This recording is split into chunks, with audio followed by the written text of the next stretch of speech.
Okay, good afternoon.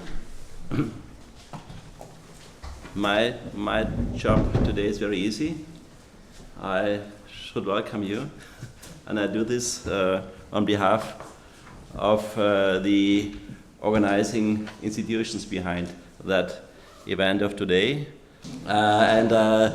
We started with this lectures about 4 years ago. The first round of lectures that were organized as Friday lectures from my institution, and then we opened the door, and so we have this broad support and this common event. And since last year we are going out from Vienna, and last year we had a session and a series of lectures in Innsbruck, and this summer semester we are staying here in Graz. Well, I think we have a very interesting topic today, dealing with rankings, and to talk about university rankings as a guidance for internationalization.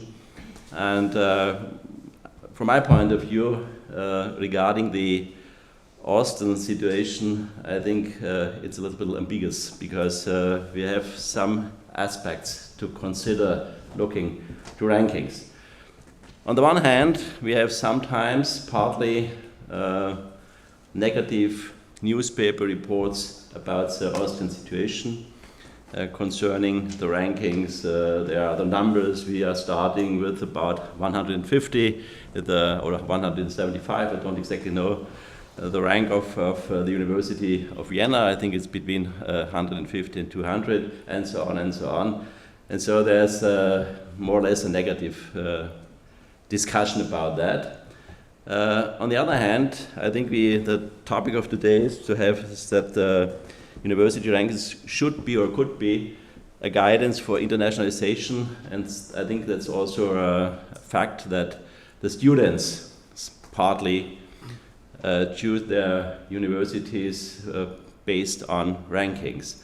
And looking especially to the situation in Austria, we have about 25% of students from other countries, that we say. I would not like to say from abroad, from other countries, because we have to consider the students from Germany and from Italy. So I think we have to look at these numbers if we compare our international situation about students with other countries. But we have 25% international students.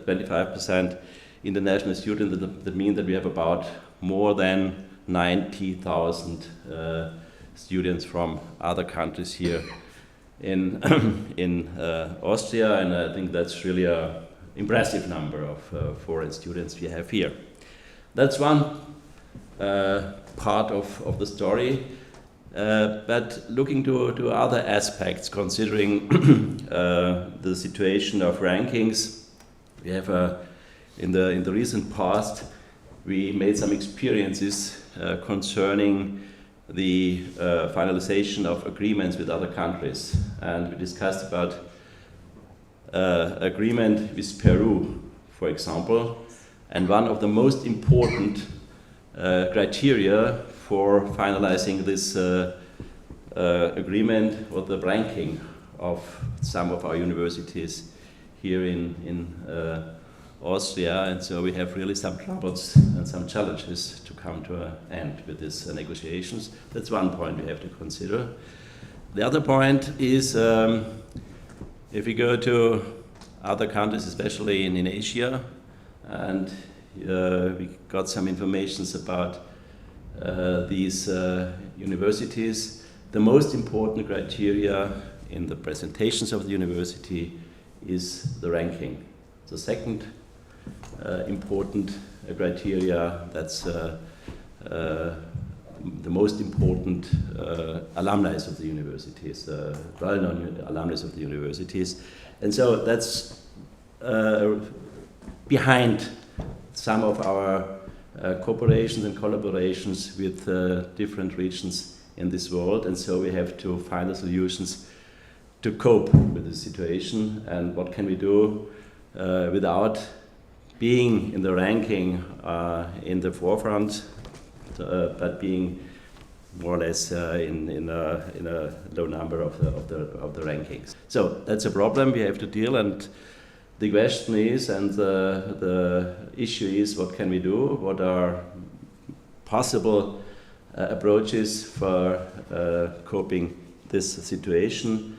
And from my point of view, I think there are some aspects we can consider. That's my personal opinion about that. And I think my background is also coming from a university, and I had some experiences in international corporations. One aspect is that we can base on very strong and well-working international contacts and cooperations and collaborations, and mainly based on the one hand on individual contacts, on the other hand based on institutional contacts and cooperations. And I think it's one approach to foster these existing cooperations and to enhance these activities. That's one point. Another aspect I would like to line out, that's the possibility to work in, or to act, or to cooperate within the framework of university networks. And in Austria we have two networks, university networks, both in the Asian region. The one is the Asia Pacific network, which is mainly directed to China and some other countries we like Mongolia and Central Asia. And the second network is the ASEA Uni network, which is mainly directed to Southeast Asia. And I think that's really a good framework for cooperations and for the exchange of researchers, and of course for the exchange of students. And the last point I would like to mention, that's another approach which is possible, is to bundle expertise, bring together expertise, and to bring this, let me say it, to the international market, to the international community, to look at some niches we have and some specific competencies we have in Austria, and to try to attempt to work within these niches and to find a position, an international position, considering these specific topics.